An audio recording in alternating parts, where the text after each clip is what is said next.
You ready? Yes, sir. Okay, here we go. Part 2, Home for Christmas, Saved by the Bell, Summer Morris blog. If you haven't gone to part 1, we'll try to do like an annotation so you go back and listen to it. But the cliffhanger, this is Derek Morris speaking, by the way, my partner. Mr. Leon Carosi. So yes, in the cliffhanger of the previous episode, the gang discovers Laura's homeless because she's at her dad's hospital bed because he collapsed in the mall. It's really all that happens in that episode. Can you think of anything else that happened? Slater's bad at wrapping gifts? No, that's it. Yeah, that's all. They introduced two characters. One of them collapses in the mall because he's homeless, and then Zach's meanwhile trying to pork the other new character, his daughter. Yeah, that's the twist. He finds out she's homeless. Does he still want to stick it to her? Yes, the big dilemma is Zach Morris willing to stick his penis into a homeless girl's vagina? That's the only question in play. And we get this glib, like, Zach intro. I know that's coming, right? Yeah, it is. Oh, this one's written by Bennett Tramer. Brought up the big guns. That's another thing, like, another two-parter, just like Palm Springs, where the second writer is a completely different guy. They probably wrote it by committee, and then they just give credit to the guy who came up with the most stuff. Yeah, I'm sure it's not complicated at all. Screech had a little trouble with the gift he bought. First, I want to make sure it works. How's this part of the recap? Yeah, they're recapping the zany bullshit that happened. It's an exciting place at Christmas. You never know who you'll run into. Watch where you're going. In a horribly contrived collision stunt. Sure glad I bumped into you. I'm Zach Morris. That is so skeezy. Late for work. He really checked her out hard. I know. I found out she worked with Kelly. I was like, damn, girl, look at you. I can't believe he took me to see Santa Claus. I'm surprised he didn't make you sit on his knee. And Not everyone comes to the mall to shop. if I could say something to Laura, I'd be like, I can't believe you actually told Santa Claus you're homeless. I thought he was going to do something about it. Place to live. God, this is really a huge waste of time. Hey guys, look who it is. Oh no, come on, let's help him. Come on, excuse me. Rebecca, is he still alive? I don't know. Are you okay? Is the lady who choked out Slater there? I didn't see. I didn't look, but yeah, she probably was. Yeah, they recycle extras like nobody's business. He's my father. I'm surprised Mr. Moody wasn't there. So now we see how So, does this Laura, happen. why didn't you tell us he was your father? I guess she didn't want to brag. Zach, Slater, Screech, I'd like you to meet my dad, Frank Benton. We met. They saved my life. No problem. Well, Slater did save his life, that's true. Mr. That's Benton, true, yeah. How you doing? Much better. The doctor just wants to check him again. Maybe we're being a little harsh on him. Like, maybe you would want to go check on the guy whose life he saved. So nothing's wrong? Well, the doctor did say I should do something about my diet. What? Eat. Maybe I don't open this present we brought you. Looks like they cut something out there. I could tell who wrapped Probably something insensitive to homeless people that is no good for broadcast. cookies. Just what the doctor ordered. Who's your doctor? Famous Amos? Look, when they release They you, should have why brought don't in you Whole See, Foods. Famous Amos is a brand of cookie. So, by Screech saying, "Who's your doctor?" Famous Amos, sorry, Freudians. Dad is out of town. My mom's been saying the house seems a little empty for the holidays. She'd love to have people over. So come on. What do you say? It is said that Dustin Diamond has a famous anus. Terrific. Oh, it's disgusting. Frank, have another piece of pie? Doesn't he like do a dirty Sanchez on somebody from his anus, or is it from somebody else's? From her anus, yeah. Okay, well, never no, mind. he can't. Sorry, I very screwed well that up. You don't know what a dirty Sanchez is. He can't stick his own penis into his own butthole. He has to stick it into somebody else's butthole to get it dirty with I their thought maybe feces. he was conceited enough to do it with himself. Well, okay, he's not from Nantucket, so he doesn't. Oh, no. Logistically speaking. People with big appetites who pass out in malls. It's okay, Zach. Man, this just keeps getting further and further interconnected. Now the man is at Zach's house. Taking over the role of Zach's father. This is like an episode of Little House on the Prairie, honestly. Like, some guy collapses near the sod home and they bring him in, you know? It didn't happen all There's a at big once. city out there. My work here closed down. I couldn't find another job.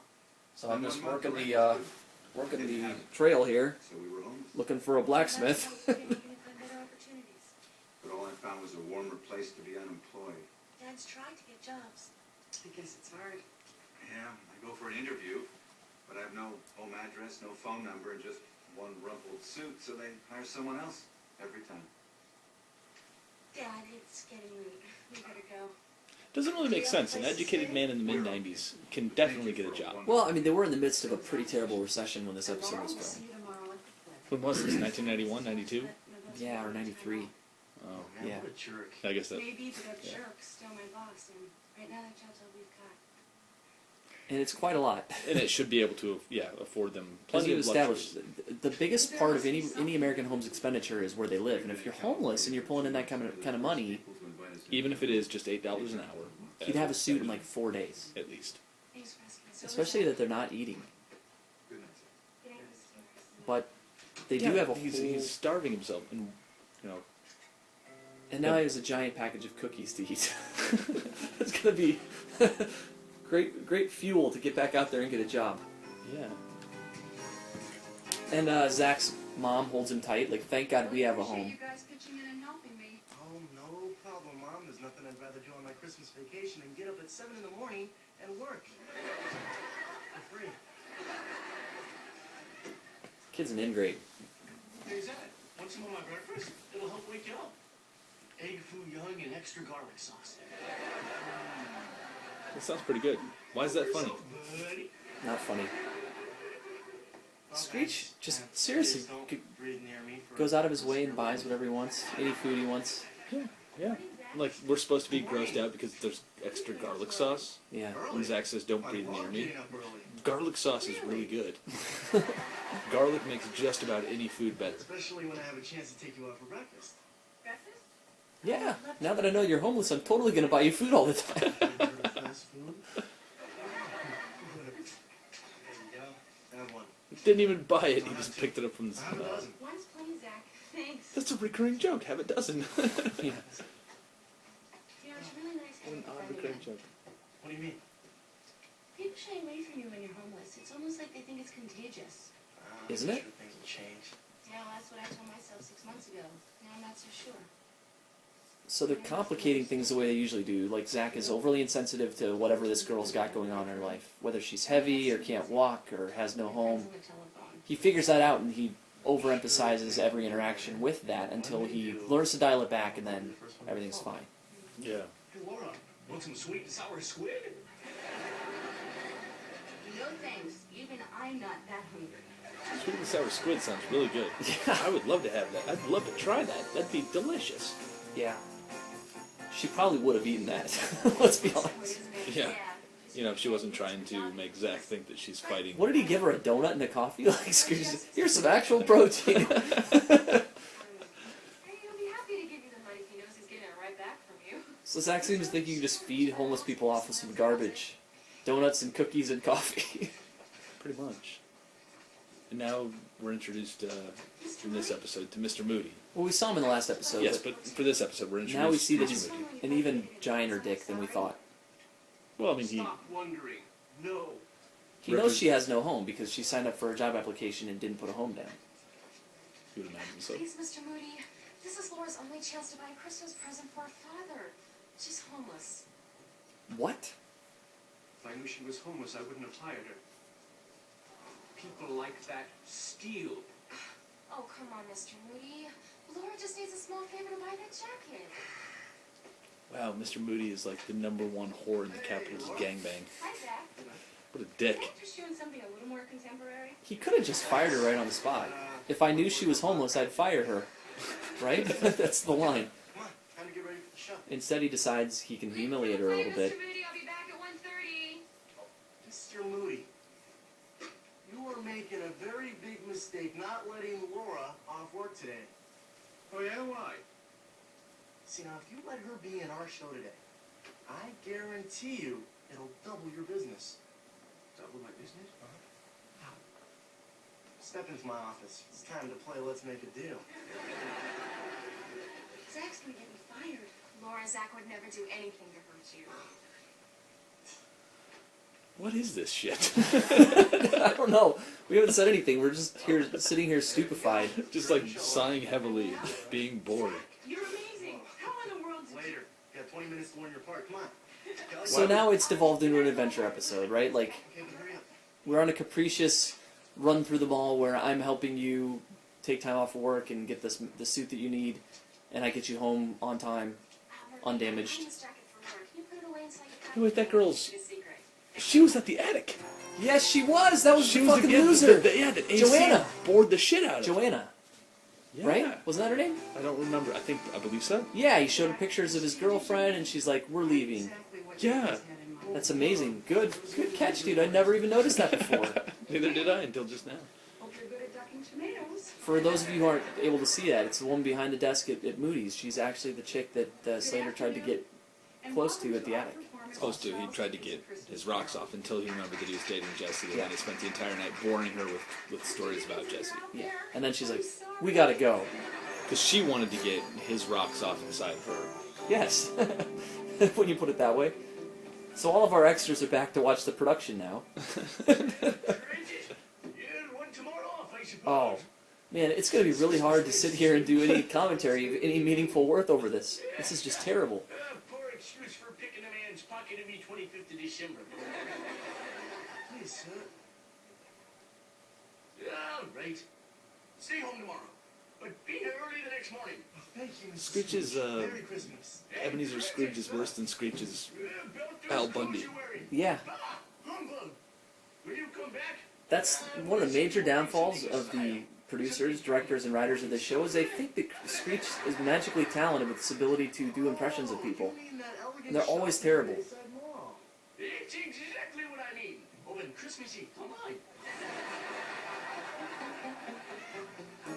So he's peppering in advertisements for the guy's store. That's the hook. That's the gimmick. Like, Yeah. again and again, they go through a scene from a store we all know, and then there's an advertisement at the end, and Moody goes, ha ha, that's my store. By the way, let it be known that the homeless girl is holding a horn with fruit inside of it, and she should probably be trying to eat that food. I would be if I was her. She's not much of an opportunist. Hasn't been homeless long. 6 months, I think it was. Yeah. No, your father's at church with your brother, Tiny Tim. Zach's mom is a real loser. Why is she in this? And who are the fucking losers that are going to watch this at the mall? You know, you might expect to see kids around, because around this time of year, like, parents take their kids to the mall and fuck off for like 20 hours. Yeah. But it's just the same boring loser extras who watch the homeless guy collapse. Yeah. They're Man, sitting- I can't wait to go to the strip club after this. This is killing me. But these people are just sitting here ingesting this terrible drama, and then we're supposed to believe that they're gonna go shop at Moody's. Hey, Max, you shrunk the burgers. To Mr. Scrooge, the old cheapskate. To Mr. Scrooge, I hope he chokes on his chestnuts. Why are they all doing stupid accents? Mommy? Daddy? Daddy. Mommy. Daddy. Goose was cooked with love. And we're all here together to share it on Christmas Day. Not. So I say, there never was such a goose. It's the best goose ever cooked. That's terrible. Sorry, I forgot you're the sickly Tiny Tim. I guess you don't have an Italian-American kid try to do an English accent. Moral of the story. Daddy. Mommy. Daddy. Poorly dressed. You should try the boys' department at Moody's store for men. Moody's like, that's just a little too much, and I don't want that guy delivering my... From Tiny Tim to Gigantic George. And at bargain prices even the Grouches could afford it. Yeah, bro, I'm not able to contribute much to this awful trek. Yeah, it just goes on and on. I mean, it was spoiled a long time ago. It keeps getting worse. The one gimmick is that they, like I said, they're peppering in references to the store, and they just keep doing it I repeatedly. stole them. A-ho on them is lying dead in his bed. So when I cleaned up, I really cleaned up. By the way, that's the same accent when she was like, I had a hard enough time learning that one, love. Yeah.